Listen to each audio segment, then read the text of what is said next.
But wherefore, do not you mightier way make war upon this bloody tyrant time, and fortify yourself in your decay with means more blessed than my barren rhyme. Now stand you on the top of these happy hours, and many maidens' gardens yet unset, with virtuous wish would bear you living flowers, much liker than your painted counterfeit. So should the lines of life that life prepare, which this time's pencil or my pupil's pen, neither in inward worth nor outward fair, can make you live yourself in eyes of men.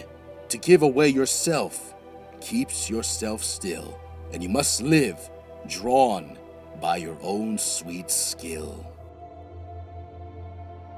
Who will believe my verse in time to come, if it were filled with your most high deserts?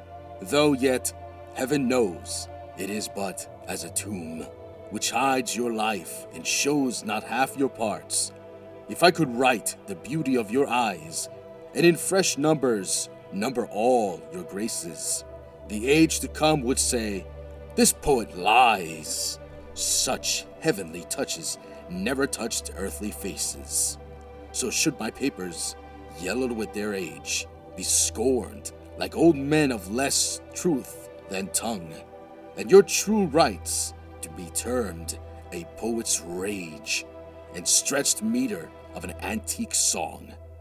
But were some child of yours alive that time, you should live twice, in it and in my rhyme. Shall I compare thee to a summer's day? Thou art more lovely and more temperate.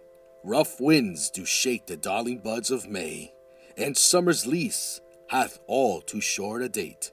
Sometime too hot the eyes of heaven shines, and often in his gold complexion dimmed, and every fair from fair sometime declines. But chance or nature's changing course untrimmed, but thy eternal summer shall not fade, nor lose possession of that fair thou owest, nor shall death brag thou wanderest in his shade, when in eternal lines to time thou growest, so long as men can breathe or eyes can see, so long lives this, and this gives life to thee. Devouring time, blunt thou the lion's paws, and make the earth devour her own sweet brood. Pluck the keen teeth from the fierce tiger's jaws, and burn the long-lived phoenix in her blood.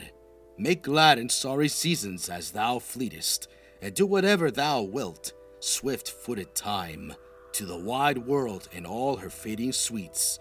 But I forbid thee one most heinous crime. Oh, carve not with thy hours my love's fair brow, nor draw no lines therewith thine antique pen. Him in thy course untainted do allow, for beauty patterns to succeeding men, yet do thy worst, old time, despite thy wrong. My love shall in my verse ever live young. A woman's face with nature's own hand painted, hast thou the master mistress of my passion. A woman's gentle heart, but not acquainted with shifting change as its false women's fashion. An eye more bright than theirs, less false in rolling, gliding the object whereupon it gazeth, and man in hue all hues in his controlling, which steals men's eyes and women's souls amazeth. And for a woman wert thou first created, till nature as she wrought thee fell a dotting, and by addition me of thee defeated, by adding one thing to my purpose nothing.